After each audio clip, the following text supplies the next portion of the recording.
स्वागत है एलिमेंट एड्यूटेक के सभी व्यूअर्स का। और प्यारे बच्चों, कैसे हैं आप लोग? बहुत अच्छे से तैयारी कर रहे होंगे डेफिनेटली। और काफ़ी कोल्ड है बाहर, ऐसे में बहुत बच के निकलने की ज़रूरत है। और बने रहिए एलिमेंट एड्यूटेक चैनल पर अगले कम से कम 45 मिनट के लिए। आज बहुत ही इंपॉर्टेंट क्रिकेट मैच चल रहा है इंडिया और श्रीलंका का।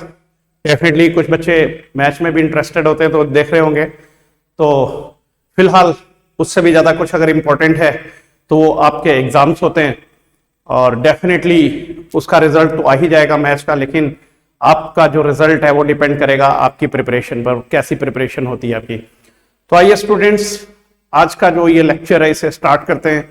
ये हमारा लेक्चर इलेक्ट्रोकेमिस्ट्री की क्लास है और इलेक्ट्रोकेमिस्ट्री की इस क्लास में आज आप पढ़ेंगे मोलर कंडक्टिविटी पढ़ेंगे।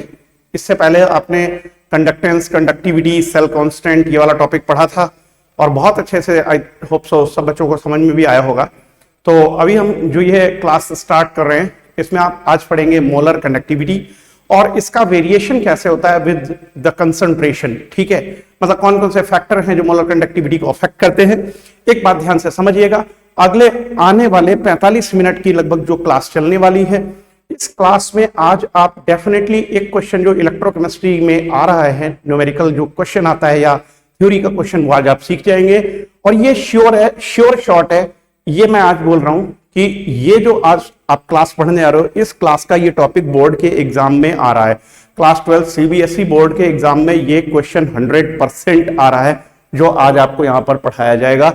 इसके अलावा इसका क्वेश्चन का कहीं ना कहीं वेटेज बहुत हाई होता है, इसका बहुत वेटेज है कहीं ना कहीं, जितने भी कॉम्पिटिटिव एग्जाम से उसमें भी जरूर आता है ये क्वेश्चन। आइए देखते हैं क्वेश्चन क्या है और क्या टॉपिक है। बिना कुछ लेट किए जल्दी से जुड़ जाइए, सारे दोस्तों को अपने जो है शेयर कर दीजिए लिंक। और अभी हमने जो अपने वीडियोज हैं उसे अपलोड करना भी स्टार्ट कर दिया है। पहले लाइव स्ट्रीमिंग के बाद उसे हम अलग से अपलोड नहीं करते थे, ऐसा मानते थे कि ठीक है ये बच्चों तक पहुंच रहा है, लेकिन आई होप सो कि वो पहुंच नहीं रहा था और कुछ आप लोगों को भी हेल्प करना है इसको आगे पहुंचाने में। ठीक है, ज़्यादा से ज़्यादा स्टूडेंट्स तक इसे पहुंचाइए ताकि ज़्यादा से ज़्यादा स्टूडेंट्स को बेनिफिट मिले इसका। तो बहुत मेहनत करनी है बच्चों आपको, जल्दी से जल्दी आइए।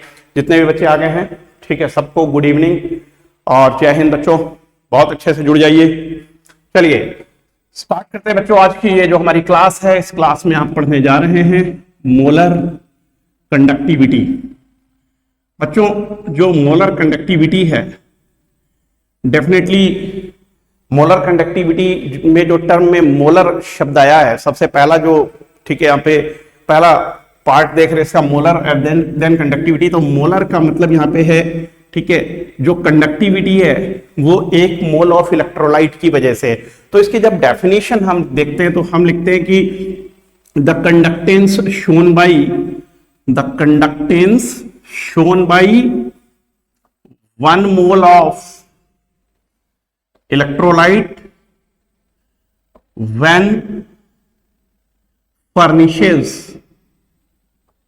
the ions in its aqueous solution।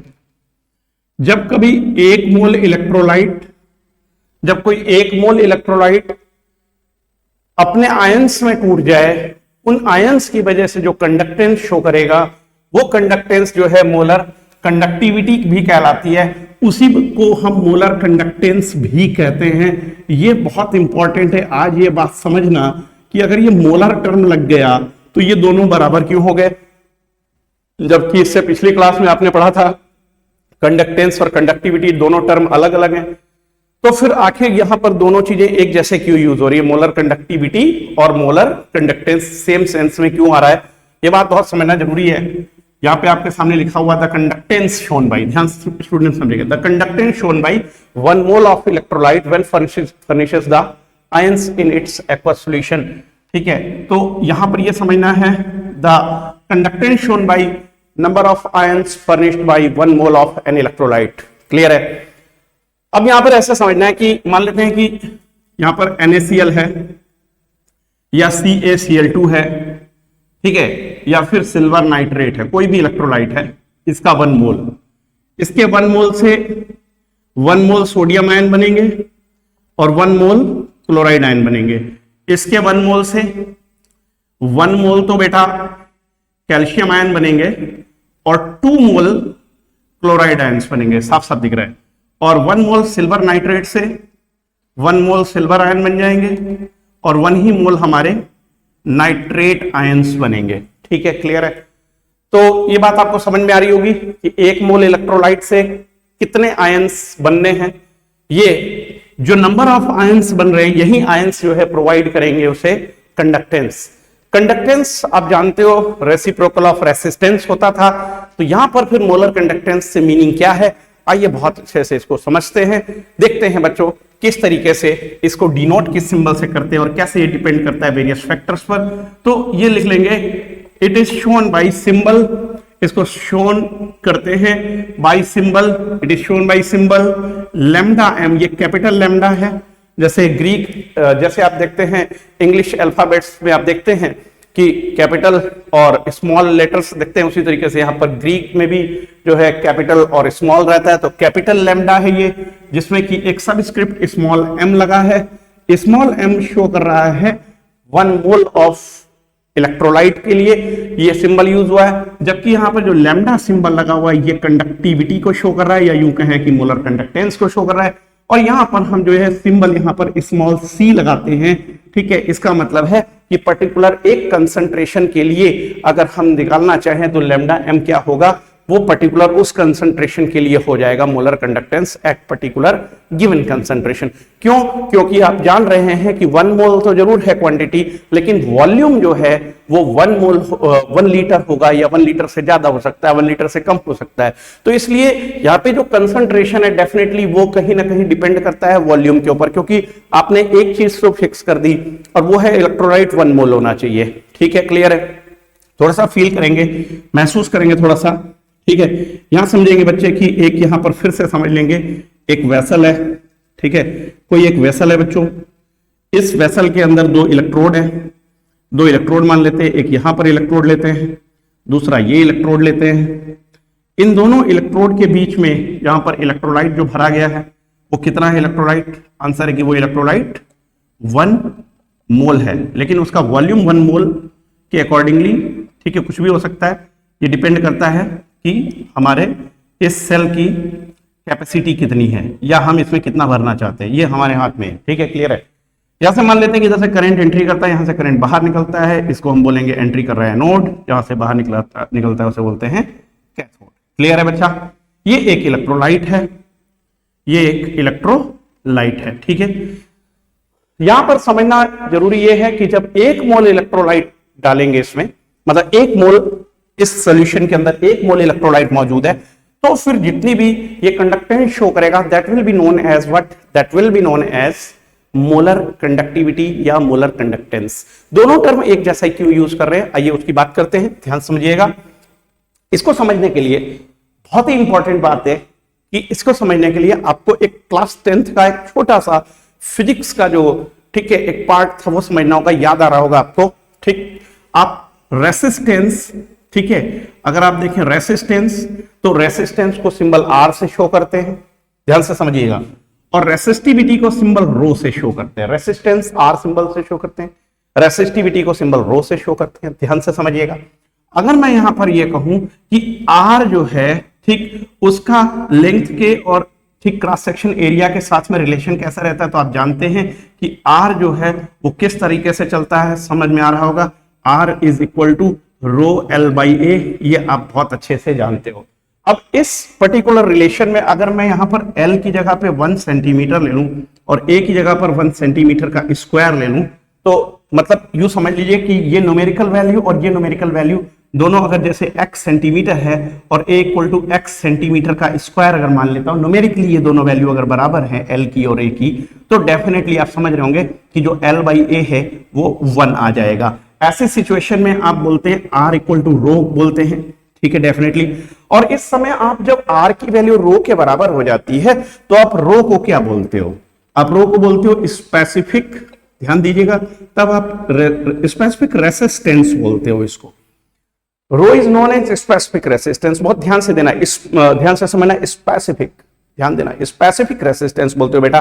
ठीक, अब यहां पर क्या है, जो रो है इसका रेसिप्रोकल और आर का रेसिप्रोकल क्या होता है, अब जानते हैं रेसिप्रोकल ऑफ, अब जानते हैं अब आप कि जो कंडक्टेंस है, अब जानते हैं कंडक्टेंस को किससे शो करते हैं, 1/r, और ये भी आप जानते हैं फॉर कंडक्टिविटी, ये भी आपको पता है कि कंडक्टिविटी क्या होती है, 1/ρ होती है। रेसिस्टिविटी का रेसिप्रोकल कंडक्टिविटी कहलाती है और रेसिस्टेंस का रेसिप्रोकल कंडक्टेंस कहलाता है। अब जब हम ये बात जानते हैं for specific case, for a specific case, ठीक है, किसी एक स्पेसिफिक केस के लिए हम जानते हैं कि आर और रो अगर आपस में बराबर हैं तो इसका मतलब कंडक्टेंस और कंडक्टिविटी भी आपस में बराबर होंगे। क्या बात अग्री करते हैं इस बात से? स्पेसिफिक केस जो कि यहां पर नीचे यहां पर मेंशन्ड है, ठीक, स्पेसिफिक केस, ये स्पेसिफिक केस है, ये स्पेसिफिक केस है बच्चों। स्पेसिफिक केस में आप देख रहे हैं कि आर और रो आपस में बराबर है, इसका मतलब आर और रो जब बराबर है तो 1/r और 1/ρ की वैल्यू भी बराबर होंगी, यानी specific conductance is equal to specific conductivity. I think so ये टॉपिक आपको यहां पर ये तो क्लियर हो गया होगा कि इसको बराबर क्यों लिख सकते हैं।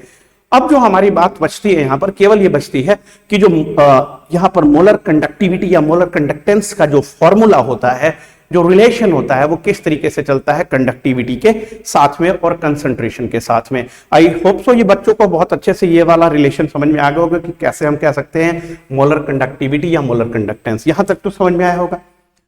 अब इसके आगे की बात हम करते हैं कि इसकी जो यूनिट होगी, इसकी यूनिट क्या होगी और ये किस तरीके से कंसंट्रेशन पे डिपेंड करेगा, किस तरीके से कंडक्टिविटी के साथ इसका रिलेशन रहेगा, क्योंकि ये मोलर कंडक्टिविटी और कंडक्टिविटी के साथ इसका क्या रिलेशन है ये देखना होगा। ठीक है, आइए देखते हैं। तो आई होप सो यहां पर कोई प्रॉब्लम नहीं है। आइए देख लेते हैं जो बच्चे हमारे साथ जुड़े हुए हैं उन्हें देख लेते हैं, जो भी बच्चे मेरे साथ हैं इस समय, जो भी बच्चे हैं।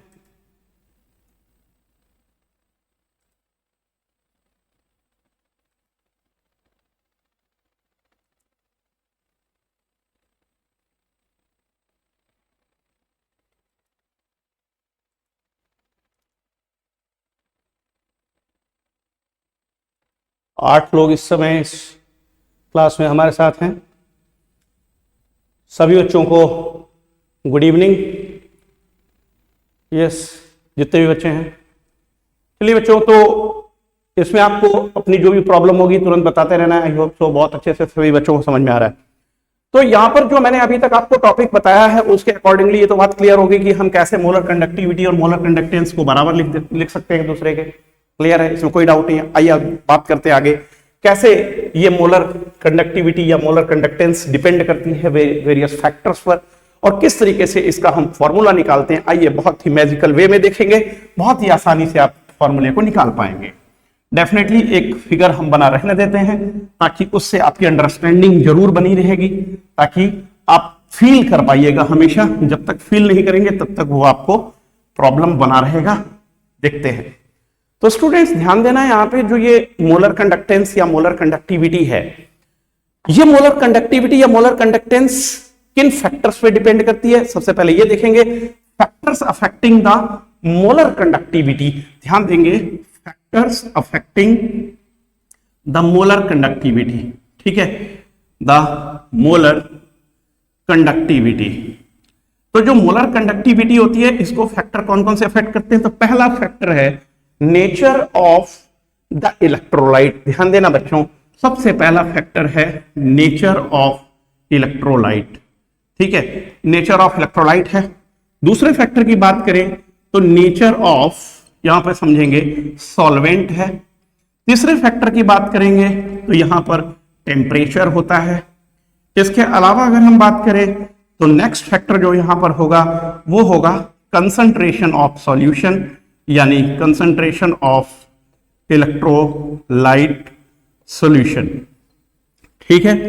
इसी को हम यहां पर डाइल्यूशन भी कह सकते हैं, ठीक है, डाइल्यूशन का इफेक्ट, ठीक है। यहां जो बोर्ड के एग्जाम में क्वेश्चन आने जा रहा है वो डेफिनेटली क्या आने जा रहा है, effect of change in concentration, effect of change in concentration आने जा रहा है 100%। और न्यूमेरिकल कहां से आएगा वो डेफिनेटली आपको बता दूं, ये तो थ्योरी का क्वेश्चन होगा, जो बोर्ड्स के एग्जाम में आने जा रहा है वो तो थ्योरी होगी, और कहीं ना कहीं उसका जो ऑब्जेक्टिव क्वेश्चन आएगा वो रीजन सेशन बन सकता है, ग्राफिकल प्रॉब्लम पूछ सकता है। आइए देखते हैं कैसे चलता है ये। तो सबसे पहले नेचर ऑफ इलेक्ट्रोलाइट देखेंगे। इलेक्ट्रोलाइट दो तरीके के होते हैं, कौन कौन से होते हैं? Strong and weak. तो सबसे पहले हम बात करेंगे नेचर ऑफ इलेक्ट्रोलाइट की, ठीक है। तो नेचर ऑफ इलेक्ट्रोलाइट में बच्चे बहुत अच्छे से जानते हैं एक बात कि दो तरीके के इलेक्ट्रोलाइट होते हैं। नेचर ऑफ इलेक्ट्रोलाइट वाइज अगर मैं बात करूं तो आप जानते हैं बहुत अच्छे से, एक होता है बेटा हमारा स्ट्रॉन्ग इलेक्ट्रोलाइट और दूसरा होता है weak electrolyte. Weak in the sense कि यहां पर जो, ठीक है, वीक इलेक्ट्रोलाइट होते हैं वो कंप्लीटली आयनाइज नहीं होते हैं, वो पार्शियली आयनाइज होते हैं, ठीक है। गेट पार्शियली आयनाइज, इनका जो डिग्री ऑफ डिसोसिएशन होता है डीओडी, जिसको कि अल्फा कहते हैं, ये हमेशा 1 से कम होता है। और जो स्ट्रॉन्ग इलेक्ट्रोलाइट होते हैं वो कंप्लीटली आयोनाइज हो जाते हैं, और इनके लिए जो डिग्री ऑफ डिसोसिएशन है अल्फा की वैल्यू 1 होती है। ध्यान समझना बच्चों, यहां पर जो टोटल गेम है मोलर कंडक्टिविटी का या मोलर कंडक्टेंस का, वो पूरा का पूरा गेम किस पे चलता है? वो चलता है कि जो आयंस हैं उन पे चलता है, ठीक है। मेरा कहने का मतलब कि जैसे अभी आप मान लेते हैं कि कोई एक कोरियर करते हैं किसी को भी, या ठीक है कुछ भी सामान भेजते हैं, कोई लेटर भेजते हैं, या फिर कुछ भी कोई ना कोई कमोडिटी आप परचेस करके और भेजना चाहते हो अपने किसी रिलेटिव को, तो कुरियर सर्विसेज कब अच्छे तरीके से काम करते हैं? जब उनमें नंबर ऑफ कैरियर्स उनके पास ज्यादा होते हैं। अगर नंबर ऑफ कैरियर्स उनके पास कम होंगे तो आप समझते हैं कि नंबर ऑफ कैरियर कम होंगे तो एक कैरियर लेके जाएगा दूसरी जगह पर, और वहां तक जाकर के वहां से फिर वापस लौटेगा, तो दूसरी डिलीवरी करने के लिए वो कमोडिटी को उठाएगा। तो डेफिनेटली जो डिलीवरी होगी उसमें बहुत टाइम लग जाएगा। लेकिन आपने सुना होगा शायद, ठीक है, आपने सुना होगा, YouTube पे आप सर्च करके देख सकते हो कि जो मुंबई है वहां पे टिफिन वाला जो हैं वो बहुत बड़ा उनका नेटवर्क है टिफिन वाला का। तो टिफिन वाला क्या करते हैं कि वो कैरियर उनके पास होते हैं थोड़ी थोड़ी दूर तक के लिए, 200 मीटर तक के लिए। तो उनके कैरियर्स 200 मीटर पे रहते हैं, एक कैरियर दूसरे को पहुंचा के आता है, वो आगे अपना नेटवर्क इस तरीके से बना के रखते हैं कि बहुत जल्दी से ठीक डिलीवरी कर देते हैं। और उनका जो ये प्रोसेस है, चेन है, उसके अंदर कम से कम कुछ नहीं तो कई हजार जो है टिफिन चलते रहते हैं, उनके हाथ में रहते हैं। तो ये सप्लाई चेन बहुत अच्छी होती है। तो वैसे हमें यहाँ पे जरूरत है आयंस की। किस चीज की जरूरत है? आयंस की। अब एक बात सोचो, आयंस तो है, ठीक, 1 मोल वहां से उसने बोल दिया कि 1 मोल ऑफ इलेक्ट्रोलाइट है। तो अगर 1 मोल इलेक्ट्रोलाइट, याद करिए फिर से वापस, ठीक वही वाली बात याद करते हैं जो कि आपने पढ़ी थी कहीं ना कहीं एबनॉर्मल कोलिगेटिव प्रॉपर्टी में, है ना, याद होगा सॉल्यूशन चैप्टर में।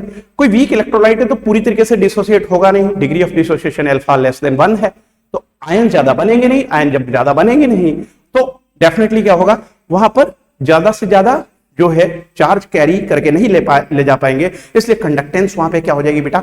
कंडक्टेंस कम हो जाएगी। तो कंडक्टेंस कम होगी तो इसका मतलब वहां पे ठीक वो अच्छे कंडक्टर नहीं माने जाएंगे। उसी तरीके से अगर बात करें, मान लेते हैं यहाँ पे स्ट्रॉन्ग इलेक्ट्रोलाइट की, तो स्ट्रॉन्ग इलेक्ट्रोलाइट बहुत ज्यादा आयंस देते हैं, मतलब कंप्लीटली टूट जाते हैं, ठीक है। तो टूट जाएंगे कंप्लीटली, तो अब क्या होगा? टूट तो गए।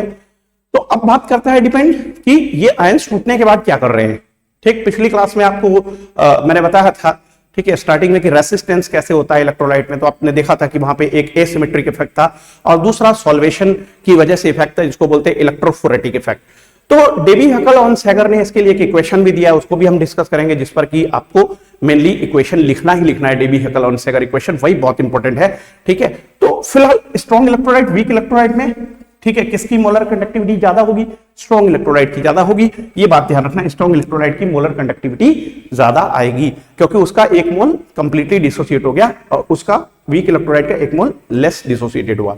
इसमें आपका HCN आ जाएगा वीक वाले में, ठीक है, हाइड्रोजन साइनाइड आ जाएगा। इसके अलावा यहां पर आप देखोगे तो एसिटिक एसिड आएगा, इसी तरीके से आपका अमोनियम हाइड्रोक्साइड आ जाएगा, इसी तरीके से आप देखोगे तो कैल्शियम हाइड्रोक्साइड आ जाएगा, ठीक है, क्लियर है। और इसी तरीके से अगर आप देखोगे तो H3PO4 आएगा। ये सभी weak acid, weak base, organic acid, ये सभी के सभी क्या होते हैं? ये सभी कहीं ना कहीं ठीक वीक इलेक्ट्रोलाइट है। HF हाइड्रोजन फ्लोराइड आएगा। लेकिन स्ट्रॉन्ग इलेक्ट्रोलाइट के केस में आप देखोगे तो H2SO4 है, NaOH है, HCl है, HNO3 है, ये सभी स्ट्रॉन्ग इलेक्ट्रोलाइट है, ठीक है, क्लियर है। NaCl है, ये सभी स्ट्रॉन्ग इलेक्ट्रोलाइट है। NH4Cl की बात करूं तो स्ट्रॉन्ग इलेक्ट्रोलाइट है NH4Cl, ठीक है, वाइस वर्सा। तो ये डिपेंड करता है, ऐसे स्ट्रॉन्ग इलेक्ट्रोलाइट के लिए ज्यादा होगा मोलर कंडक्टिविटी और वीक इलेक्ट्रोलाइट के लिए कम होगा। वीक इलेक्ट्रोलाइट के लिए कम इसलिए होगा क्योंकि उसका degree of dissociation alpha less than 1 होता है, और अल्फा लेस देन 1 होने का कारण क्या होता है, उसमें जो बॉन्डिंग होती है वो कोवेलेंट होती है। ठीक, जो आयनाइज होना है जिन पार्टिकल्स को, उनके बीच में कोवेलेंट बॉन्डिंग होती है, उनके बीच में अगर आयनिक कैरेक्टर होता है, आयनिक बॉन्डिंग होती है तो आसानी से टूट जाते हैं। क्लियर है? ठीक है, आगे चलते हैं। तो पहला जो है ठीक फैक्टर पढ़ लिया, नेचर ऑफ इलेक्ट्रोलाइट। अब बात करते हैं बच्चों हम दूसरा जो इफेक्ट है, ठीक यहां पर उसका होता है नेचर ऑफ सॉल्वेंट का, यानी कि जिसमें आप ये सॉल्यूशन बना रहे हो उसमें। तो नेचर ऑफ सॉल्वेंट में आप देखोगे बच्चा, नेचर ऑफ सॉल्वेंट में ध्यान से बच्चे देखेंगे, नेचर ऑफ सॉल्वेंट में सबसे इंपॉर्टेंट बात है कि जो सॉल्वेंट होना चाहिए उसका डाई इलेक्ट्रिक कॉन्स्टेंट हाई होना चाहिए। ये क्वेश्चन कंपटीशन के लिए बहुत इंपॉर्टेंट है, कहीं ना कहीं पूछ सकता है आपसे, आपको कहीं ना कहीं ये क्वेश्चन मिल सकता है डाई इलेक्ट्रिक कॉन्स्टेंट के ऊपर बेस्ड नेचर ऑफ सॉल्वेंट का इफेक्ट। तो डाई इलेक्ट्रिक कॉन्स्टेंट जो होता है ना, डाई इलेक्ट्रिक कॉन्स्टेंट ये क्या होता है, ठीक है, ये वाटर का, ठीक है, 81 होता है, ये सबसे ज्यादा है वाटर का 81।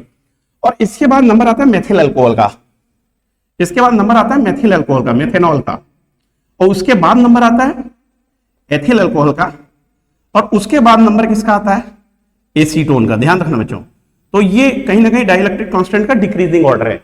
तो मान लेते हैं कि सोडियम क्लोराइड को हम ठीक एसीटोन में डालें, एथिल अल्कोहल में डालें, मेथिल अल्कोहल में डालें, डाइलेक्ट्रिक कांस्टेंट वाटर जिसका कि 81 है उसमें डालें, तो सबसे ज्यादा जो आएगा मोलर कंडक्टिविटी वो सबसे ज्यादा वाटर में आएगा। और डाइलेक्ट्रिक कांस्टेंट क्या होता है, ध्यान से समझेंगे, कहीं ना कहीं फोर्स, ठीक, जो ये कोई भी एक सॉल्वेंट ऐसा फोर्स लगाए जिसकी वजह से दो आयंस एक दूसरे से अलग हो जाएं। किसी मीडियम की प्रॉपर्टी होती है डाइलेक्ट्रिक कांस्टेंट, जिसकी वजह से वो पार्टिकल्स को तोड़ देता है।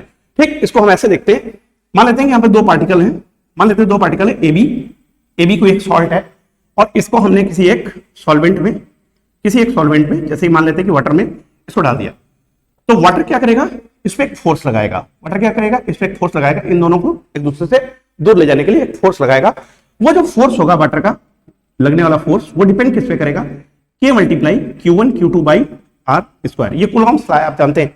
यहाँ पे जो K है, ये जो K देख रहे हो बेटा, यही K वाटर की प्रॉपर्टी है। ये क्या है, ये वाटर की प्रॉपर्टी है, ये किसकी प्रॉपर्टी है, वाटर की प्रॉपर्टी है। और Q1 Q2 क्या है, Q1 Q2 क्या है, ये दो पे बॉडी पे चार्ज है, और ये R क्या है, इनके बीच का जो भी सेपरेशन है।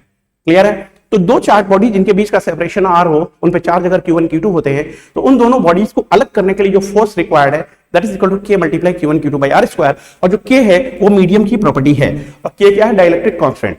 क्लियर बच्चों, समझ में आ गया होगा आई थिंक सो। तो जिस भी मीडियम का डाइलेक्ट्रिक कांस्टेंट ज्यादा होगा उसके केस में डेफिनेटली नंबर ऑफ आयंस ज्यादा बनेंगे, ज्यादा डिसोसिएशन होगा, आसानी से डिसोसिएशन होगा, जल्दी डिसोसिएशन होगा, इस वजह से उसका मोलर कंडक्टिविटी ज्यादा होगा। डेफिनेटली कोई क्वेश्चन स्टूडेंट्स, अभी तक जितना मैंने पढ़ा है उसमें कोई भी क्वेश्चन हो तो पूछ सकते हैं आप। ठीक है, जल्दी से जाइए चैट में जाकर के कुछ भी मैसेज डाल सकते हैं आप, डेफिनेटली कोई प्रॉब्लम है तो। यस, सभी को गुड इवनिंग। बहुत अच्छे से क्लास चल रही है जैसा कि मुझे समझ में आ रहा है, बच्चे एंजॉय कर रहे हैं इस क्लास को। अब इसके बाद जो तीसरा हमारा इफेक्ट आ रहा है जो टेम्परेचर का है, पहले उसको डिस्कस कर लेते हैं, फिर उसके बाद हम कंसंट्रेशन पे जाते हैं, जहां से न्यूमेरिकल भी लगता है और जहां से आप ग्राफ का क्वेश्चन भी देखते हो और वो श्योर आ रहा है बोर्ड के एग्जाम में। ठीक है, तो तीसरा हमारा इफेक्ट है effect of temperature. Effect of temperature कैसे काम करता है स्टूडेंट्स, ध्यान समझिएगा। इफेक्ट ऑफ टेम्परेचर, ध्यान समझेंगे सभी बच्चे। टेम्परेचर का इफेक्ट क्या है, सभी बच्चों को ये बात समझ नहीं है। देखिए, जब टेम्परेचर बढ़ता है तो कहीं ना कहीं जितने भी मॉलिक्यूल्स होते हैं उनकी काइनेटिक एनर्जी बढ़ती है। ये आपने क्लास 11th में ही पढ़ा था, ठीक है, काइनेटिक थ्योरी ऑफ गैसेस में। लेकिन ये लिक्विड्स पर भी लागू होता है, ये सॉलिड्स पर भी लागू होता है कि सॉलिड्स के पार्टिकल तो वाइब्रेशन ज्यादा करने लगेंगे डेफिनेटली, और इसी वजह से क्या होता है कि हीट करते जाते हो, टेम्परेचर बढ़ाते जाते हो, तो सॉलिड क्या होता है, वो अल्टीमेटली मेल्ट कर जाता है। ठीक है, लेकिन लिक्विड के पार्टिकल क्या करने लगते हैं, और ज्यादा मूवमेंट में आते हैं तेजी से, और फिर उसके बाद क्या करने लगते हैं, ठीक, इवापोरेशन तेजी से होने लगता है सरफेस वाले मॉलिक्यूल का। तो यहां पे क्या होगा कि इफेक्ट ऑफ टेम्परेचर में क्या होगा, विद इंक्रीज इन टेम्परेचर, आप ऐसे लिख सकते हैं, with increase in temperature kinetic energy of the ions, यानी कि चार्ज कैरियर्स, है ना, charge carriers is increased. As a result क्या होगा बच्चा लोग, एज अ रिजल्ट क्या होगा, the molar conductivity will increase. ठीक है, मोलर कंडक्टिविटी विल इंक्रीज, ध्यान रखना बच्चा बात। और रेसिस्टेंस आप बोलोगे कम हो गया, रेसिस्टेंस डिक्रीजेस, ये याद रखना यार, रेसिस्टेंस डिक्रीजेस, ये थोड़ा सा डिफरेंस है। अगर आप इलेक्ट्रॉनिक कंडक्टर से करोगे, ठीक है, कंपेयर, तो इलेक्ट्रॉनिक कंडक्टर यानी जो वायर होती है, मेटेलिक कंडक्टर, मेटल के केस में आपने देखा होगा कि टेम्परेचर बढ़ाने से रेसिस्टेंस बढ़ जाता है। वहां पे आप फॉर्मूला देखो, RT equal to R0 1 plus alpha delta T. और वहां पर रीजन क्या है, क्योंकि वहां पे जो अल्फा होता है वो क्या होता है, ठीक, टेम्परेचर कोएफिशिएंट ऑफ रेसिस्टेंस। ठीक है, और वो टेम्परेचर कोएफिशिएंट ऑफ रेसिस्टेंस क्या होता है, पॉजिटिव होता है। जैसे जैसे टेम्परेचर बढ़ाते हैं तो और ज्यादा रेसिस्टेंस बढ़ता है।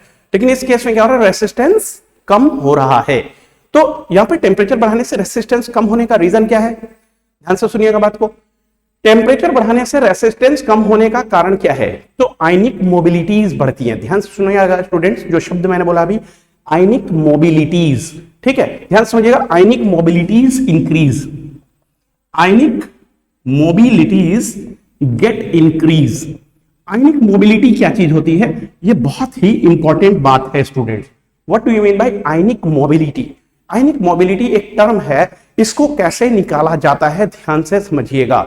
ठीक है, इसको कैसे निकालते हैं, आयनिक मोबिलिटी कैसे निकालते हैं, इसको हम एट लास्ट समझाएंगे। लेकिन पहले हम बात कर लेते हैं कि यहां पर जो इफेक्ट ऑफ कंसंट्रेशन है उसको भी डिस्कस कर लेते हैं। लास्ट में हम आयनिक मोबिलिटी की बात एक साथ करेंगे, क्योंकि कंसंट्रेशन के केस में भी मोबिलिटी का केस आएगा। क्लियर है, क्लियर है? अभी तक कोई प्रॉब्लम किसी बच्चे को, कोई भी बच्चे जितने भी हैं हमारे साथ, बहुत अच्छे से स्टूडेंट्स जुड़ रहे हैं इस क्लास में, ठीक है, और जल्दी से जल्दी शेयर कर दीजिए लिंक। आज की स्पेशल क्लास है, ये क्लास से जो कंटेंट आज जा रहा है इंटरनेट पे, ठीक है, जो भी यूट्यूब पे जा रहा है, डेफिनेटली ये आपको गारंटीड 3 मार्क्स बोर्ड में जरूर दिलवाएगा। ये मैं लिख के दे रहा हूं, कहीं पर भी आप लिख लीजिए, 3 मार्क्स ये टॉपिक आज आपको दिलवा रहा है। ये आज आप सुन लीजिए, 2-3 बार सुन लीजिए, ये 3 मार्क्स आपके कहीं नहीं गए। इलेक्ट्रोकेमिस्ट्री 9 मार्क्स का आ रहा है, 9 में से 3 कहीं नहीं गए।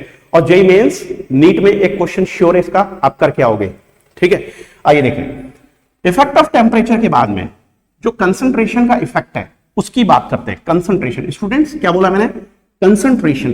तो एक बात ध्यान देना, आप क्या पढ़ रहे हो, आप क्या पढ़ रहे हो बेटा, आप पढ़ रहे हो इफेक्ट ऑफ, आप क्या पढ़ रहे हो, इफेक्ट ऑफ कंसंट्रेशन। ठीक है, किस पर, effect of concentration on what, molar conductivity. यार आप पढ़ रहे हो मोलर कंडक्टिविटी, पहले ही ऊपर लिखा हुआ है 1 मोल ऑफ इलेक्ट्रोलाइट, इसे मत भूलना। 1 मोल ऑफ इलेक्ट्रोलाइट ही, एक बात समझना ध्यान से, अगर 1 मोल तुमने 1 लीटर में डिसॉल्व किया तो मोलैरिटी 1 होती है। अगर 1 मोल तुमने बेटा 2 लीटर में डिसॉल्व किया तो मोलैरिटी हाफ हो जाएगी। और अगर आपने 1 मोल हाफ लीटर में डिसॉल्व किया तो ट्वाइस हो जाएगी, यानी कि 2 मोलैरिटी हो जाएगी। तो मोलैरिटी चेंज हो सकती है यार, मतलब वॉल्यूम केवल बदलना है, दिमाग पे जोर डालो, वॉल्यूम बदलना है, केवल और केवल यहां वॉल्यूम बदलना है, इलेक्ट्रोलाइट का अमाउंट नहीं बदलना है। एकदम कान खोल के सुन लीजिए, दिमाग के सारे चैनल खोल के उसमें डाल लीजिए इस बात को। ये क्वेश्चन आपको कहीं ना कहीं धोखा दे जाएगा। देखिए मोलर कंडक्टिविटी के केस में ये बात आपको शायद अभी तक पता नहीं है, मैं बहुत दावे से कह सकता हूं। ठीक है, बहुत समझ लीजिए ध्यान से बात, 1 मोल ही इलेक्ट्रोलाइट होना चाहिए। आप इसमें बिल्कुल भी संशय ना पालें दिमाग में कि 1 मोल से कम या 1 मोल से ज्यादा, 1 मोल, ओनली एंड ओनली 1 मोल। तो फिर हम बात किसकी कर रहे हैं, कंसंट्रेशन की, जिसका मतलब अल्टीमेटली हम बात किसकी कर रहे हैं, वॉल्यूम की बात कर रहे हैं बच्चा, हम वॉल्यूम की बात कर रहे हैं। ध्यान समझना, effect of concentration, effect of concentration. यार ठीक है, मुझे ना एक चीज बहुत ही अच्छी लगती है कि जो लाइव क्लास होती है ना, लाइव क्लास के अंदर जो चीजें निकल के आ रही है ना, वो एकदम ऐसी निकल के आती है कि जो शायद पहले से रिकॉर्डेड क्लास में मैं नहीं दे पाऊंगा। और यहाँ पे जो चीज निकल के आ रही है ना, वो एकदम रियलिटी है। ये मैं इसीलिए यहाँ पर कोई डिजिटल वर्ड नहीं यूज कर रहा हूँ कि पहले से कोई नोट्स मैंने पीछे बनाया और पीपीटी पहले से तैयार की हुई है, उसको मैं फ्लैश कर रहा हूँ, सामने ला रहा हूँ, बस बोल रहा हूँ। नहीं, ऐसा कुछ नहीं।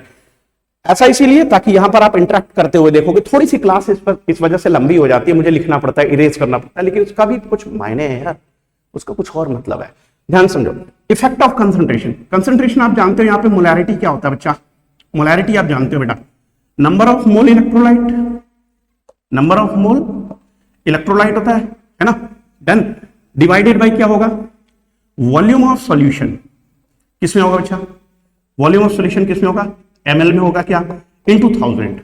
क्लियर है ना, क्लियर है, क्लियर है, क्लियर है, ठीक। आइए तो देखते बड़ा, ठीक, ये तो उसने फिक्स कर दिया है, नंबर ऑफ मोल इलेक्ट्रोलाइट कितना होना चाहिए, उसने फिक्स कर दिया, ये 1 होना चाहिए, ये 1 मोल होना चाहिए। यहां से डेफिनेशन से ही वो बोल रहा है, यहां डेफिनेशन से बोलता है ये 1 मोल ही होना चाहिए, ठीक। क्यों, क्योंकि हम पढ़ क्या रहे हैं, पढ़ क्या रहे हैं, बोलो, हम पढ़ रहे हैं इफेक्ट ऑफ कंसंट्रेशन, ठीक है, ऑन मोलर कंडक्टिविटी। कैसा लगा क्लास, जल्दी से कमेंट करो, ठीक, कमेंट में जाके कमेंट जरूर किया करो, ठीक, और जल्दी से जल्दी जो है शेयर करो इसको। 500 का सब्सक्रिप्शन जो है कंप्लीट हो जाना चाहिए कल तक, ठीक। सभी बच्चे इसको वायरल करो यार, बहुत दिन हो गया, 1 महीना होने को है चैनल ओपन किए, ठीक है, कल 1 महीना होने को है, कल हमारा टारगेट है कि हम 500 पार कर जाएंगे, ठीक है। उसके लिए मुझे 64 सब्सक्राइबर और चाहिए लगभग, ठीक है, 64 या 65 चाहिए, तो वो मुझे कंप्लीट कर लेने हैं, ठीक। मैं आप लोगों के ऊपर छोड़ रहा हूं, जितने लोग भी इस समय क्लास में हैं, कल तक कैसे करते हैं देखते आइए, ठीक है। देखते हैं 1 mole multiply 1000 divided by V in ml, ये मोलैरिटी, ध्यान देना बच्चा, मोलैरिटी चेंज हो सकती है, ये चेंज नहीं होगा, इसका मतलब V चेंज होगा, इसका मतलब V चेंज होगा। इसका मतलब जरा सा फील करिए, इसका मतलब फील करिए थोड़ा सा। मान लेते हैं कि ये जो बर्तन था जिसके अंदर की ये इलेक्ट्रोलाइट भरा हुआ था, मान लेते हैं कि ये कम भरा हुआ था, पहले आधा भरा हुआ था, पहले ये आधा भरा हुआ था, ठीक। अब हम क्या करेंगे पता है, बोलो, अब हम क्या करने वाले हैं इसको, बोलो जल्दी से बोलो, इसको क्या करने वाले हैं हम, इसको बेटा हम पूरा का पूरा भर देंगे, मतलब इसको भर देंगे, अगर पूरा भर देंगे तो क्या होगा, वॉल्यूम बढ़ेगा यार, वॉल्यूम बढ़ेगा, वॉल्यूम बढ़ेगा, वॉल्यूम बढ़ेगा तो कंसंट्रेशन घटेगा, कंसंट्रेशन घटेगा। आपको खुद महसूस हो रहा होगा कि अगर वॉल्यूम बढ़ा देंगे तो आयंस को स्पेस ज्यादा मिलेगा, आयंस के आपस में जो अट्रैक्शन एक दूसरे को अफेक्ट कर रहे थे वो कम होंगे, कहीं ना कहीं सॉल्वेंट मॉलिक्यूल्स जो आपस में कंफ्यूज थे वो भी क्या होंगे, सॉल्वेंट के मॉलिक्यूल जो एक दूसरे के साथ काउंटर करंट में इन्वॉल्व हो रहे थे, यानी कि कुछ वाटर मॉलिक्यूल केटायन के साथ एक तरफ जाने जाते थे, एनायन के साथ दूसरी तरफ जाने जाते थे, लेकिन आपस में हाइड्रोजन बॉन्डिंग वर्क करने की वजह से जा नहीं पा रहे थे। उस केस में क्या होगा, बोलिए, जब वाटर के मॉलिक्यूल बहुत ज्यादा हो जाएंगे, बहुत दूर दूर हो जाएंगे, तो वहां पर क्या होगा, मोबिलिटीज पहले से ज्यादा बढ़ जाएंगी, यानी कि रेसिस्टेंस कम हो जाएगा। डेफिनेटली अभी आपने ये सीख लिया केवल इस फिगर से, अभी हम फार्मूले पे बिल्कुल भी नहीं है, मैजिकल वे में फार्मूला भी ऐसे निकल के आ जाएगा। तो effect of change in concentration क्या है, तो समझ लीजिए, जब हम वॉल्यूम में चेंज करते हैं, वॉल्यूम बढ़ाते हैं, तो डेफिनेटली क्या होता है, कंसंट्रेशन कम होता है, और कंसंट्रेशन कम होने के साथ में रेसिस्टेंस जो होता है वो भी कम होता है, ठीक। कंसंट्रेशन कम होने के साथ में रेसिस्टेंस कम होता है, और रेसिस्टेंस कम होने से कंडक्टेंस बढ़ती है, कंडक्टिविटी बढ़ जाएगी। क्या बात क्लियर है? तो यहां पर लिख सकते हैं, on increasing the volume, on increasing the volume of solution, ठीक है, on increasing the volume of solution क्या बढ़ेगा, क्या बढ़ेगा, क्या बढ़ेगा, क्या बढ़ेगा, बोलिए, आयनिक मोबिलिटीज, आयनिक मोबिलिटीज इंक्रीज हो जाएंगी। एज अ रिजल्ट क्या होगा, द कंडक्टेंस, ठीक है, और कंडक्टिविटी विल इंक्रीज। ध्यान देना बच्चों, ये रीजन असर्शन में पूछेगा, ठीक, कि आप वॉल्यूम अगर चेंज कर दोगे तो क्या असर पड़ेगा, कंसंट्रेशन को चेंज करोगे क्या असर पड़ेगा। तो वॉल्यूम इंक्रीज हुआ, वॉल्यूम बेटा अगर इंक्रीज हुआ तो डेफिनेटली यहां पे कंसंट्रेशन क्या होगा, यहां पे कंसंट्रेशन क्या होगा, डिक्रीज होगा। देख पा रहे हो, वॉल्यूम बढ़ने से, वॉल्यूम बढ़ने से मोलैरिटी डाउन, ठीक है, क्लियर है। अब इसी इफेक्ट को डेबी-हकल-ऑनसेगर इक्वेशन से किस तरीके से शो किया गया स्ट्रॉन्ग इलेक्ट्रोलाइट के लिए और वीक इलेक्ट्रोलाइट के लिए, यही आज का सबसे इंपॉर्टेंट टॉपिक था, ठीक है, क्लियर है। यही आज का सबसे इंपॉर्टेंट टॉपिक था कि किस तरीके से डेबी-हकल-ऑनसेगर इक्वेशन जो है, ठीक, वो वर्क करता है। तो ध्यान समझेंगे सभी बच्चे, डेबी-हकल-ऑनसेगर इक्वेशन कैसे वर्क करता है, क्लियर है, क्लियर है। आइए, क्योंकि अब ग्राफ बनाने की बारी है इसलिए मैंने वो फिगर यहां से निकाल दिया है। बाकी चीजें आप देखेंगे किस तरीके से वर्क हो रहा है और बहुत ही अच्छे से आप समझ जाएंगे। डेफिनेटली ये 3 मार्क्स का क्वेश्चन कहीं नहीं जा रहा है, ये आप करके आओगे एग्जाम में 100%। ठीक है बच्चा, देखिए यहां पे डेबी हकल ऑनसैगर इक्वेशन जो है वो देखना है आपको for variation of lambda M versus under root C. Lambda M मतलब molar conductivity versus under root C for strong electrolyte. पहले देखते हैं स्ट्रॉन्ग इलेक्ट्रोलाइट के लिए। स्ट्रॉन्ग इलेक्ट्रोलाइट के लिए बच्चा देखेंगे पहले, जैसे जो कंप्लीटली आयनाइज हो जाते हैं उनके लिए देखेंगे बच्चा। सबसे पहले ध्यान से देखेंगे, फॉर्मूला है lambda M C is equal to lambda M naught या infinity minus A under root C, या इसी को बेटा हम ऐसे लिख सकते थे lambda M C is equal to lambda M 0 और infinity minus A C to the power 1/2। ध्यान सुनिएगा, ये इक्वेशन जो है वो एक ग्राफिकल रिलेशन से आया। ये इक्वेशन पहले नहीं आया, पहले ग्राफिकल रिलेशन ये आया। ग्राफ जब प्लॉट किया गया बिटवीन किसके किसके बीच में, समझिएगा ये वाई एक्सिस है, ठीक, ये इंटरसेप्ट है सी और ये हमारा एम है और ये हमारा है एक्स। ध्यान समझिएगा, एक्स एक्सिस पे सी टू द पावर 1/2 या अंडर रूट सी लेना है, वाई एक्सिस पे लैम्डा एम सी लेना है।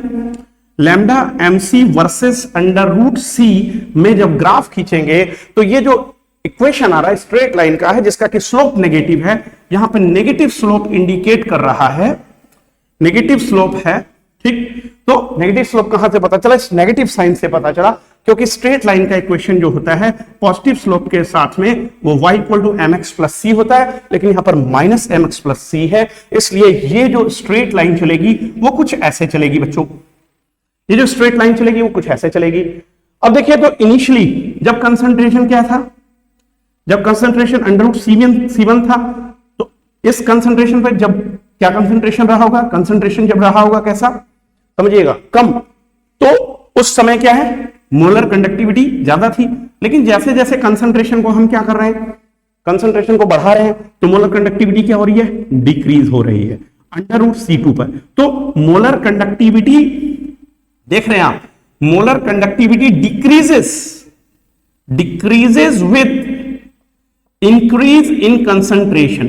ठीक, इंक्रीज इन कंसंट्रेशन, और इंक्रीज होती है विद डिक्रीज इन कंसंट्रेशन। इधर देखें तो कंसंट्रेशन यहां पर जाके कितना हो जाएगा, ध्यान से स्टूडेंट देखें, यहां पर इस पॉइंट पे ओरिजिन पे जाके कितना हो जाएगा कंसंट्रेशन, कंसंट्रेशन यहां हो जाएगा अंडर रूट सी बराबर 0। ध्यान समझना, यहां पर कंसंट्रेशन हो गया 0, तो कंसंट्रेशन बेटा अगर हो गया 0 तो इसका मतलब ऐसा हो गया कुछ कि जो मोलैरिटी का फॉर्मूला उसके अकॉर्डिंग वॉल्यूम ऐसा कुछ हो गया कि वॉल्यूम इनफाइनाइट हो गया। तो स्टूडेंट रियलिटी में वॉल्यूम इनफाइनाइट नहीं करते, सच मामले में यह माना जाता है कि डाइल्यूशन इनफाइनाइट हो गया, मतलब अब मॉलिक्यूलर इंटरेक्शन आपस में निल हो गए। अब जो आयनिक इंटरेक्शन है वो एक दूसरे के साथ क्या नहीं हो रहे हैं, ठीक नहीं काम कर रहे हैं। कोई आयन एक दूसरे को अफेक्ट नहीं कर रहा है, एक दूसरे की मोबिलिटी को अफेक्ट कोई भी आयन वहां पे अब नहीं कर रहा है। ठीक है, तो कंसंट्रेशन 0 का मतलब डाइल्यूशन इनफाइनाइट। ध्यान देना स्टूडेंट, डाइल्यूशन इनफाइनाइट हो गया, और जब डाइल्यूशन इनफाइनाइट हुआ तो इसका मतलब ऑल आयनिक इंटरैक्शंस गेट एनल्ड। अब क्या है, अब क्या है, ठीक, अब क्या हो गया, अब ऐसे हो गया कि जैसे फुटबॉल के, ठीक है, अभी वर्ल्ड कप में आपने देखा होगा 22 के 22 प्लेयर अगर मैदान पे हैं और बहुत दूर दूर है तो आपस में कोई इंटरेक्शन नहीं है, एक दूसरे में पैर नहीं फंसा रहे, लेकिन जब गोल करने की बारी आती है सब एक दूसरे के पास आ जाते हैं। वहां पे आयनिक इंटरेक्शन की तरह ही जो प्लेयर का इंटरेक्शन है बहुत ज्यादा हो जाता है। लेकिन यहाँ पे क्या है, यहाँ पे ठीक जो आयनिक इंटरेक्शन है सबके निल हो गए। All ions are moving independently, ये भी शब्द याद रखेंगे, all ions will move independently. ठीक है, ठीक है, इंडिपेंडेंटली। तो यहां पे इंडिपेंडेंटली सब मूव करेंगे, आयनिक इंटरेक्शन निल हो जाएंगे। उस समय जो मोलर कंडक्टिविटी आएगी उसको बोलते हैं, इससे ज्यादा मोलर कंडक्टिविटी अब नहीं हो सकती, मतलब ये लिमिटेड है, ये लिमिटिंग है, ये इसकी हद जो है पार हो गई, इससे ज्यादा मोलर कंडक्टिविटी नहीं हो सकती, इसीलिए उसको बोलते हैं लिमिटिंग मोलर कंडक्टिविटी स्टूडेंट्स। और इसको मैं चाहूंगा कि दूसरे कलर से यहां पर मार्क कर दूं, ठीक है, सभी बच्चे जो है क्लास में जुड़े रहेंगे। दूसरे कलर से मैं मार्क करता हूं यहां पे, ठीक है, और यहां पे मैं इसे शो कर देता हूं दूसरे कलर से ताकि आपको बहुत क्लियर हो जाए। ये इस पॉइंट पे मैं मार्क कर रहा हूं यहां पे, ठीक है। इसको आप जैसे जैसे जैसे जैसे एक्स्ट्रापोलेट करोगे, पीछे बढ़ाओगे इस ग्राफ को, तो ये कहीं ना कहीं जहां पर कट कर रहा है, ठीक, वाई एक्सेस को, इसको मैं क्या लूंगा, इस पॉइंट को लिख दूंगा लैम्डा एम इंफिनिटी या लैम्डा एम नॉट। तो लैम्डा एम जीरो लिखने का मतलब है zero stands for what, concentration. Concentration बच्चा जीरो, और इनफाइनाइट क्या शो कर रहा है, इनफाइनाइट शो कर रहा है डाइल्यूशन, ठीक, क्या शो कर रहा है, डाइल्यूशन। तो डाइल्यूशन इनफाइनाइट हो जाए या कंसंट्रेशन जीरो हो जाए तो जो मोलर कंडक्टिविटी होती है उसको बोलते हैं लिमिटिंग मोलर कंडक्टिविटी। ये एक नंबर में क्वेश्चन आता है बोर्ड के एग्जाम में, what do you mean by limiting molar conductivity. बच्चे इसको क्या लिख के आते हैं, ठीक है, कि जो मैक्सिमम मोलर कंडक्टिविटी होती है। आप ऐसा मत लिखिए, आप ऐसा नहीं लिख सकते। मैक्सिमम मोलर कंडक्टिविटी किसी एक इलेक्ट्रोलाइट की, ठीक है, वो डिपेंड इस बात पे नहीं करेगी, ठीक है, क्लियर है। आपको ऐसे लिखना है, ठीक है, the molar conductivity of an electrolyte which is given by 1 mole ions, which is given by 1 mole of electrolyte and its ions furnished in aqueous solution when all the ions are moving independently, means there are no interionic actions। कोई ion के बीच में interaction नहीं है, सभी जो electrolyte, एक मोल electrolyte से जितने भी आयन बने सब इंडिपेंडेंटली मूव कर रहे हैं, उस समय जितनी मोलर कंडक्टिविटी होगी that will B limiting molar conductivity. उसको सिंबल कौन सा शो हो रहा है, लैम्डा एम नॉट या लैम्डा एम इन्फिनिटी से। वही तो यहाँ पे लिखा है लैम्डा एम नॉट या लैम्डा एम इन्फिनिटी, वही तो यहाँ पे लिखा है लैम्डा एम नॉट या लैम्डा एम इन्फिनिटी, ठीक है, क्लियर है, इज दैट क्लियर। ये स्ट्रॉन्ग इलेक्ट्रोलाइट के लिए ग्राफ आएगा डेफिनेटली। कहीं ना कहीं अगर इस ग्राफ को हम एक्स्ट्रापोलेट कर दें, कोई दो वैल्यूज मेरे को दी है, √C1 √C2 के लिए वैल्यू दी है, इसको एक्स्ट्रापोलेट करने से लैम्डा एम नॉट मिल जाएगा। ये ग्राफ मेरा चलता है स्ट्रॉन्ग इलेक्ट्रोलाइट के लिए, ये फॉर स्ट्रॉन्ग इलेक्ट्रोलाइट है बेटा, ये रिलेशन है फॉर स्ट्रॉन्ग इलेक्ट्रोलाइट, ऊपर भी हेडिंग लिखी हुई है, ठीक है, क्लियर है। अब बेटा देखेंगे इसके बाद में फॉर वीक इलेक्ट्रोलाइट का यहां पर केस कैसे चलेगा।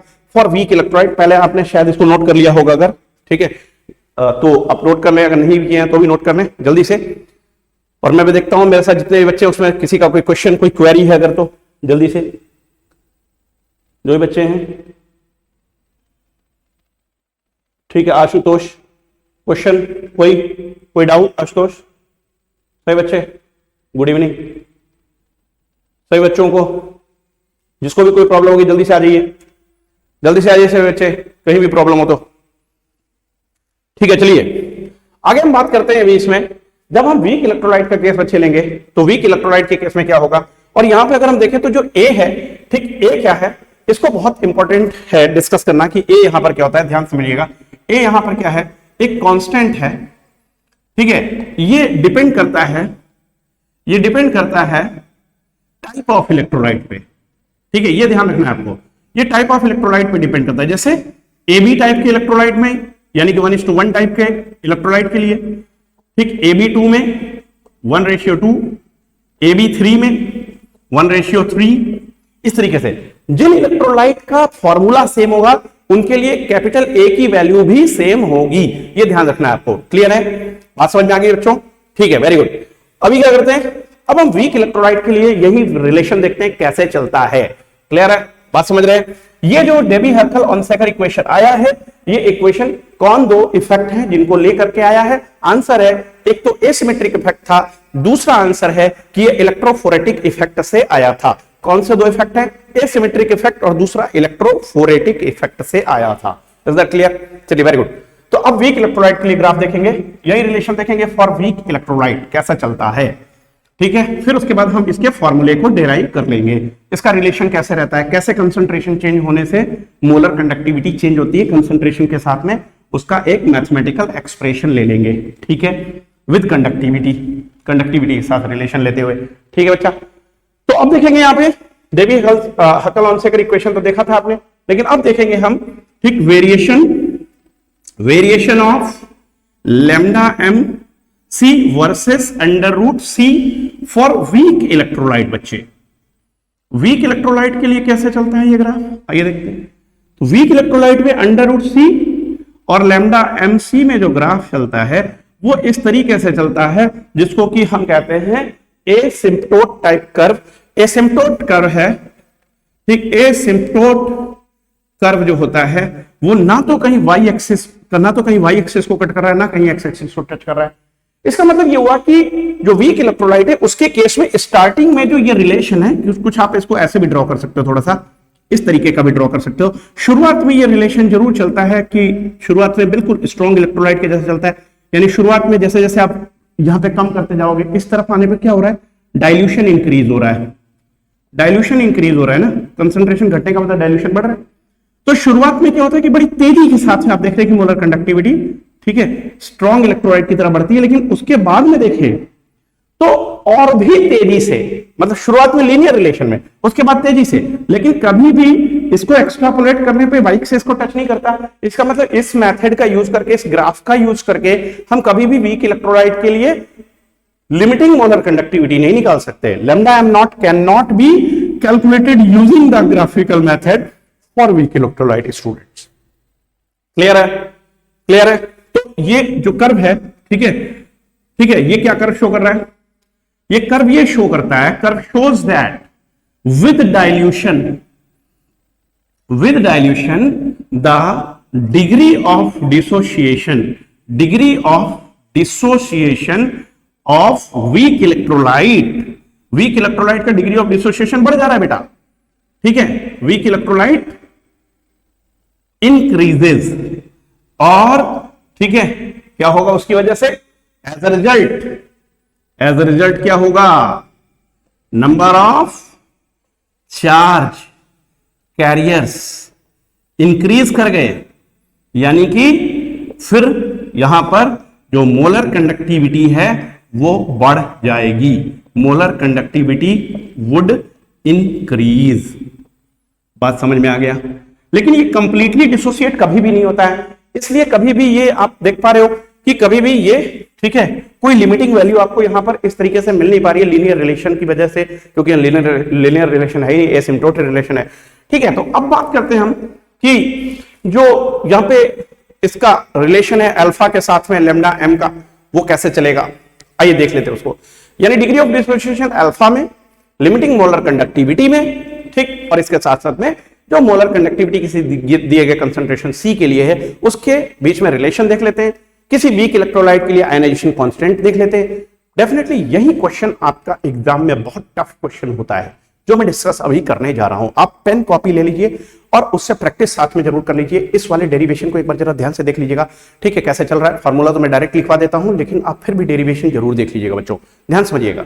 हम वीक इलेक्ट्रोलाइट के लिए बात करने जा रहे हैं, ठीक है, वीक इलेक्ट्रोलाइट के लिए हम बात करने जा रहे हैं कि ठीक जो डिग्री ऑफ डिसोसिएशन है वो कैसे चेंज होता है, डिग्री ऑफ डिसोसिएशन कैसे चेंज होता है और डिग्री ऑफ डिसोसिएशन कैसे निकाला जाता है अगर हमारे पास लिमिटिंग मोलर कंडक्टिविटी है और अगर हमारे पास गिवन कंसंट्रेशन के लिए मोलर कंडक्टिविटी है। ठीक है बच्चा, क्लियर है? तो इसके लिए ओस्टवाल्ड डाइल्यूशन लॉ उसको बोलते हैं, ठीक है, Ostwald dilution law for weak electrolyte. ध्यान देना, हेडिंग ये रहेगी, आप कई सारी बुक्स में इसको अंडर दिस हेडिंग टॉपिक को ढूंढ सकते हैं दोबारा, ठीक है, वहां से भी दोबारा पढ़ सकते हैं, लेकिन यहां समझेंगे। मान लेते हैं कि यहां पे एक वीक इलेक्ट्रोलाइट है लाइक एसिटिक एसिड, और एसिटिक एसिड हमने देखा कि एक्वस सॉल्यूशन में दो आयंस में टूटता है। तो एक तो एसीटेट आयन में टूटता है, दूसरा हाइड्रोजन आयन में टूटता है, ठीक है।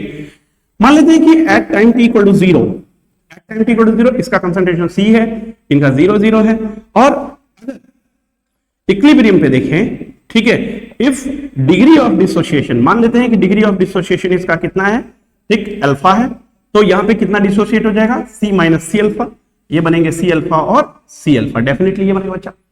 अब यहां पे आयनेशन कांस्टेंट Ka जो होगा, ठीक है, डेफिनेटली आयनेशन कांस्टेंट एसिड का Ka क्या हो जाएगा, एस्टेट आयन का कंसंट्रेशन मल्टीप्लाई H आयन का concentration divided by acetic acid का कंसंट्रेशन।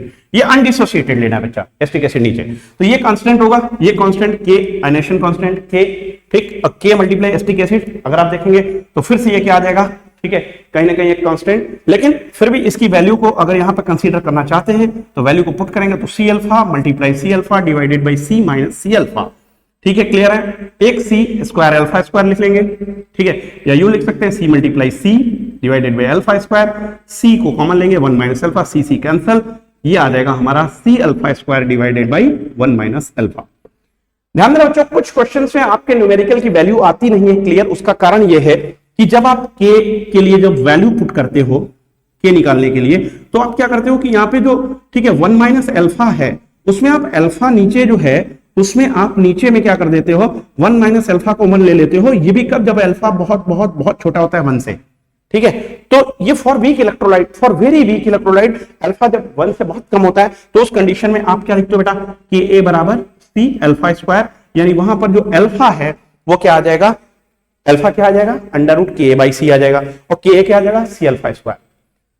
सवाल यहां पे खत्म नहीं होता है, यहां पर तो अभी क्या हुआ, केवल और केवल आयनाइजेशन कांस्टेंट निकला है, वीक इलेक्ट्रोलाइट का आयनाइजेशन कांस्टेंट के आया, उसको निकालने के लिए अल्फा चाहिए, और वो अल्फा का रिलेशन क्या होगा, यही सबसे इंपॉर्टेंट बात है। अल्फा की वैल्यू यहां पर पुट कैसे करेंगे, यही सबसे इंपॉर्टेंट बात है बच्चा। जितने बच्चे क्लास में हो, ठीक है, अल्फा की वैल्यू कैसे पुट करते हैं ये आपने अगर पढ़ा होगा तो अभी फिर से एक बार ध्यान से समझ लीजिएगा, बहुत अच्छे से आपको समझ में आ जाएगा। यहां बेटा जो अल्फा है, ध्यान से समझना, यहां पे जो अल्फा है उस अल्फा को मैं बहुत क्लियरली मेंशन कर देता हूं। ये डिग्री ऑफ डिसोसिएशन जो अल्फा मेरा था, ठीक है, ये सभी बच्चे यहां पे जानते हैं कि जो यहां पे जो अल्फा लिया गया है, ठीक है, इस अल्फा को फार्मूला क्या लिखते हैं अल्फा का, पता होगा सबको पता होगा, number of particles dissociated divided by total particle, यही लिखते हैं ना फार्मूला, क्लियर। तो जरा समझना, नंबर ऑफ पार्टिकल जो डिसोसिएटेड होंगे, जितने पार्टिकल टूटेंगे उन्हीं की वजह से मोलर कंडक्टिविटी आएगी, डन। और अगर सारे टूट जाएंगे तो क्या आएगा, सारे टूट जाएंगे तो क्या आएगा, आंसर है लिमिटिंग मोलर कंडक्टिविटी आएगी। क्या बात समझ रहे हैं, जब सभी पार्टिकल अलग अलग हो जाएंगे, मतलब पूरा आयनाइजेशन हो जाएगा, कंप्लीट आयनाइजेशन हो जाएगा, अगर सारे पार्टिकल टूट जाए तो उसकी वजह से क्या आएगी, लिमिटिंग मोलर कंडक्टिविटी, डन। अगर थोड़े से पार्टिकल टूटेंगे तो कोई पर्टिकुलर किसी एक कंसंट्रेशन पे आएगा ना, डन। तो इसका मतलब क्या हुआ कि यहां पे जो नंबर ऑफ पार्टिकल डिसोसिएटेड है ये डायरेक्टली प्रोपोर्शनल होता है लैम्डा एम सी के, और जो टोटल पार्टिकल है ये डायरेक्टली प्रोपोर्शनल है लैम्डा एम इन्फिनिटी के या लैम्डा एम नॉट के। तो अल्फा की वैल्यू लिख सकते हो lambda M C divided by lambda M infinity. Very very important, very very important student, ठीक है, कि ये फॉर्मूला कहां से आ गया कि अल्फा जो होता है, कैसे हम यहां पर अल्फा की वैल्यू, कैसे हम यहां पे अल्फा की value lambda M C by lambda M naught या इंफिनिटी लगा देते हैं। आज आपको एकदम क्लियर हो गया स्टूडेंट। दावा है मेरा कि यह बात अलग से कहीं से भी आपको बताई नहीं गई थी। अगर मैं झूठ बोल रहा हूं तो बताइए, और आप एक बार कमेंट करके बताइए कि आज आपका ये डाउट क्लियर हुआ या नहीं हुआ, जरूर कमेंट करिए एक बार। जो भी बच्चे मेरे साथ क्लास में हैं उन्हें, ठीक है, बिल्कुल बताना है ये बात कि उनका ये डाउट था या नहीं था, कि वो रट रहे थे कि अल्फा जो होता है lambda M C by lambda M naught होता है। बोले जल्दी जल्दी, मैं कमेंट चेक कर रहा हूं जो बच्चे मेरे साथ क्लास में हैं। वेरी गुड, जितने बच्चे हैं जल्दी से। आशुतोष मिश्रा, बोलो बच्चा, है क्लियर? आशुतोष, डाउट था यहां पे या नहीं, सही बोलना, एकदम क्लियर, सही बच्चे। अल्फा की value lambda M C by lambda M naught या lambda M C by lambda M infinity क्यों थी? क्योंकि डिग्री ऑफ डिसोसिएशन होता है number of particle dissociated divided by total particle, है ना। और टोटल पार्टिकल की वजह से जो कंडक्टिविटी होती है वो मोलर कंडक्टिविटी लिमिटिंग होती है, लेकिन कुछ ही पार्टिकल की वजह से जब कुछ होगी तो वो क्या होगी, पर्टिकुलर एक कंसंट्रेशन के लिए होगी। तो इसलिए हम उसको lambda M C by lambda M infinity लिख सकते हैं। और अगर यहां पर हम अल्फा की वैल्यू पुट करना चाहते हैं तो डेफिनेटली हम यहां पर अल्फा की वैल्यू को अब पुट कर सकते हैं। क्लियर है बच्चा? तो ये यहां पे हमारा एक रिलेशन आ गया आयनाइजेशन कांस्टेंट का, अल्फा का और सी का। क्लियर है बच्चों? इसका न्यूमेरिकल अगली क्लास में कराएंगे, लेकिन अभी क्लास खत्म नहीं हुई है। अभी हमें एक फॉर्मूला निकालना है जिसमें हम रिलेशन निकालेंगे मोलर कंडक्टिविटी और कंडक्टिविटी में। ये सबसे इंपॉर्टेंट पार्ट है आज की इस क्लास का, ठीक है। हम रिलेशन निकालने जा रहे हैं लिमिटिंग मोलर कंडक्टिविटी में, ठीक है। हमने निकाल दिया लिमिटिंग मोलर कंडक्टिविटी में रिलेशन, अल्फा में रिलेशन और molar conductivity for given concentration. लेकिन अभी निकालने जा रहे हैं relation between conductivity and molar conductivity. ध्यान समझेंगे, ठीक है। हेडिंग लिख लेंगे, हेडिंग लिख लेंगे बच्चे सभी, relation between relation between conductivity and molar conductivity, relation between conductivity and molar conductivity. और देखिए ये कमाल का रिलेशन जो आप बुक्स में पढ़ रहे हैं, ठीक है, ये किस तरीके से आ गया। देखिए एनसीईआरटी में नो डाउट बहुत ही अच्छी चीज होती है, लेकिन कहीं ना कहीं वो आपको खुद से समझनी होती है या टीचर की हेल्प से। अगर समझ गए, नहीं तो फिर आप बहुत सारे डाउट में फंस जाते हो कहीं ना कहीं। ठीक है, नो डाउट बहुत अच्छी किताब है, सब कुछ है उसमें अच्छा, लेकिन कहीं ना कहीं स्टूडेंट्स बहुत मेहनत करते हैं तब जाकर उस बुक को समझ पाते हैं। उसी को मैंने तोड़ा है, बहुत अच्छे से उसका निचोड़ निकाल लिया है ताकि वो कहना क्या चाहता है। आइए देखते हैं। ठीक है, ध्यान से देखना बच्चों, ध्यान से देखना। हम यहाँ पे निकालने जा रहे हैं relation between lambda M comma K यानी कि कप्पा एंड मोलैरिटी। ध्यान समझना बच्चा, ये आप जानते हो बहुत अच्छे से, ये रिलेशन होता तो यही है, lambda M is equal to K multiply 1000 by capital M. बच्चा ध्यान देना, मोलैरिटी 1000 बाई एम होता है, कप्पा है ये कंडक्टिविटी, यानी molar conductivity equal to conductivity into 1000 by capital M. यही होता है, क्लियर है, यही होता है। ठीक है, अब देखेंगे ध्यान से बात समझेंगे। ये किसी एक जहां पे ये लैम्डा एम किस कंसंट्रेशन के लिए, इस एम कंसंट्रेशन के लिए। यहां पे एम क्या है, मोलैरिटी। एम क्या है, मोलैरिटी मोल पर लीटर में।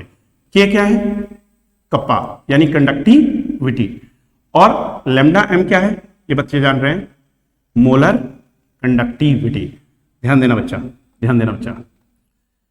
एक बात तो बहुत क्लियर है कि ये आया कहां से, ये बात शायद आज आप समझ जाएंगे बहुत अच्छे से। ध्यान समझना बच्चे, देखो ऐसा है, यही सबसे ज्यादा इंपॉर्टेंट बात है। आपने एक फॉर्मूला पढ़ा था, R equal to rho L by A. कमाल की चीज है यार, इस एक फार्मूले से मैं पूरे के पूरे सारे फार्मूले डिराइव कर देता हूं। ठीक है, और आप भी सीख लीजिए। ठीक, किसी को हमेशा बताना हो तो बता दीजिएगा। ठीक है, तो R equal to rho L by A मानते, वेरी गुड। इसको आप एक बार क्या करिए कि दोनों साइड में L बाई एल से मल्टीप्लाई कर दीजिए, आप। ठीक, L बाई एल से, ध्यान समझना। और यहां पे समझना कि L जो है वो 1 है और A भी क्या है, 1 है। ये 1 सेंटीमीटर है, 1 सेंटीमीटर स्क्वायर है, ध्यान समझना। तो R इक्वल टू क्या आएगा, rho multiply L into L, value डाल दें तो 1 हो जाएगा। लेकिन नीचे A इंटू एल आ रहा है, तो आप जानते हैं A मल्टीप्लाई एल क्या होता है, वॉल्यूम होता है। A मल्टीप्लाई एल क्या होता है, वॉल्यूम। जैसे यहां पे देख लेते हैं कोई भी क्यूब या फिर कोई भी ऐसा, ठीक है, वेसल जिसमें 2 इलेक्ट्रोड है ऐसे। ठीक है बच्चा, अब आप समझ सकते हो ये L है और ये इसका क्रॉस सेक्शन एरिया A है, तो A मल्टीप्लाई एल क्या होगा, ये आप समझते हैं, ये वॉल्यूम होगा यार। ठीक, ये वॉल्यूम होगा, ठीक, जानते हो आप। तो इसका मतलब R इक्वल टू क्या लिख सकते हो आप, रो मल्टीप्लाई 1 बाई V, और ये ml में ही होगा।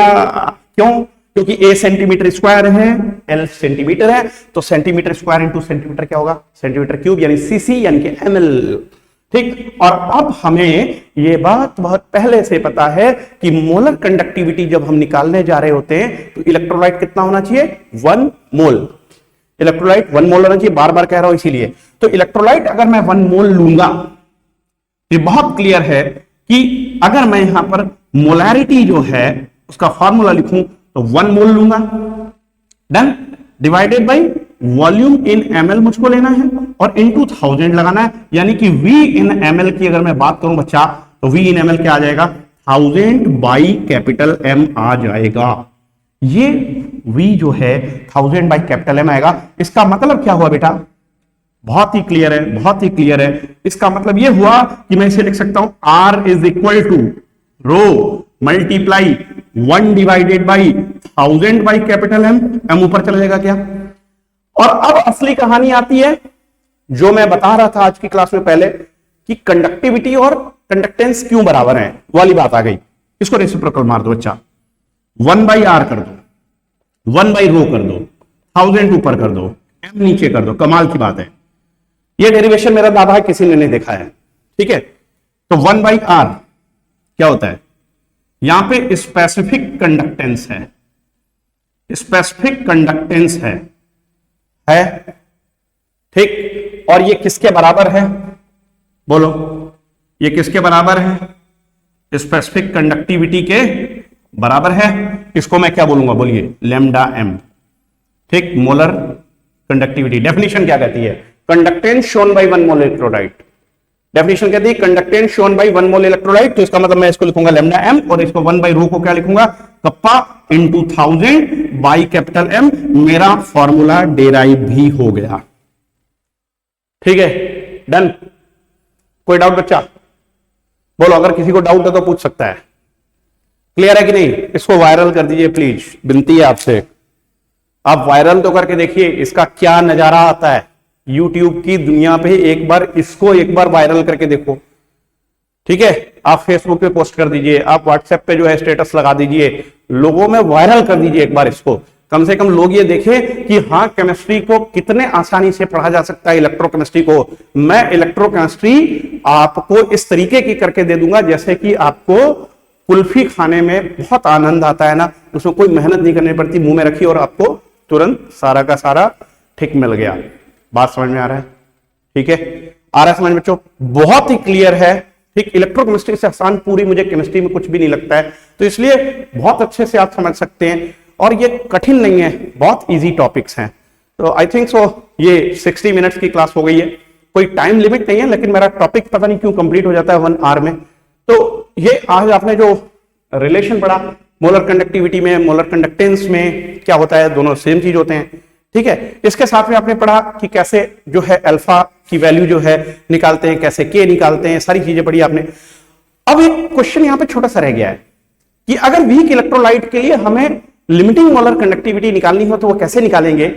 ये क्वेश्चन जो बचा है, क्योंकि हम ग्राफ से उसको निकाल नहीं सकते, ठीक है, और उसको निकालने के लिए कोलरॉश लॉ का यूज करेंगे। इसीलिए आज आप वेट करिए, कल की क्लास में कोलरॉश लॉ पढ़ेंगे आप, और कोलरॉश लॉ पढ़ने के बाद में न्यूमेरिकल्स की क्लास साथ में चलेगी। इसके न्यूमेरिकल्स, इससे पहले वाले न्यूमेरिकल्स, ठीक है, और कोलरॉश लॉ के न्यूमेरिकल। तब तक के लिए स्टूडेंट्स पढ़ते रहिए, खूब सारी मेहनत करो यार, अपना नाम रोशन करो, मम्मी पापा का नाम रोशन करो, अपने टीचर्स का भी नाम रोशन करिए। एलिमेंट एड्यूटेक के साथ जुड़ने के लिए बहुत बहुत धन्यवाद।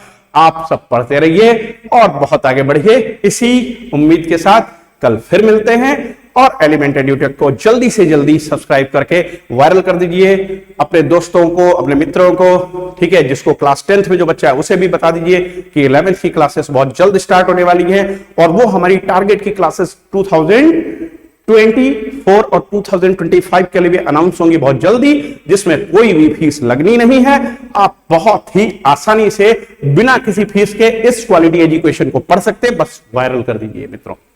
Thank you students.